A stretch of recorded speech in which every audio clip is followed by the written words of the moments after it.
ഒരു ക്രൈസ്തവനായി ജീവിച്ചു. എന്നാൽ കുറച്ച് ഇസ്ലാം മത വിശ്വാസികളുടെ ചോദ്യത്തിന് ഉത്തരം ലഭിക്കാതെ വന്നതോടെ ഇസ്ലാം മതം സ്വീകരിച്ചു. US സ്വദേശിയായ മൈക്ക് വെസ്റ്റർഫീൽഡ് എന്ന യുവാവിൻ്റെ ജീവിതം ഇങ്ങനെയായിരുന്നു. എന്നാൽ പെട്ടെന്നായിരുന്നു മൈക്കിൻ്റെ ജീവിതത്തിൽ അത് സംഭവിച്ചത്. ഒരു ക്രിസ്ത്യൻ കുടുംബത്തിൽ ജനിച്ച മൈക്ക് താൻ വളർന്നപ്പോഴും ആ വിശ്വാസം പിന്തുടർന്നിരുന്നു.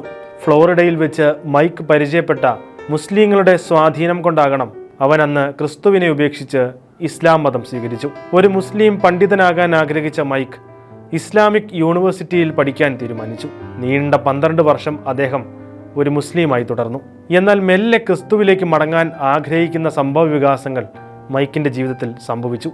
അവൻ ബൈബിൾ വായിക്കുകയും ക്രിസ്ത്യാനിറ്റിയുമായി ബന്ധപ്പെട്ട പുസ്തകങ്ങൾ വായിക്കാനും ആരംഭിച്ചു. അങ്ങനെയിരിക്കെയാണ് ഇസ്ലാം മതം ഉപേക്ഷിച്ച് ക്രിസ്തുവിനെ നാഥനും രക്ഷകനുമായി സ്വീകരിച്ച അബ്ദു മുറയെ മൈക്ക് പരിചയപ്പെടുന്നത്.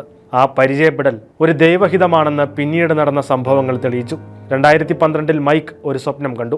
രക്തത്തിൽ കുളിച്ചു നിൽക്കുന്ന യേശു ആ രക്തം കൊണ്ട് തന്നെ പൊതിയുന്നതായിരുന്നു മൈക്കിന്റെ സ്വപ്നം. മൈക്ക് സത്യത്തിൽ അത്ഭുതപ്പെട്ടു.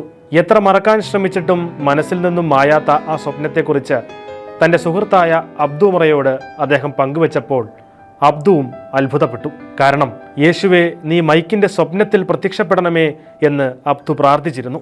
ആ നിമിഷം മുതൽ യേശുവിലുള്ള അവൻ്റെ വിശ്വാസം ഇരട്ടിച്ചു. ഒടുവിൽ ആഴമായ പഠനങ്ങൾക്ക് ശേഷം വീണ്ടും മൈക്ക് ഉറച്ച വിശ്വാസത്തോടെയും ബോധ്യത്തോടെയും ക്രിസ്തുവിനെ രക്ഷകനും നാഥനുമായി സ്വീകരിച്ചു.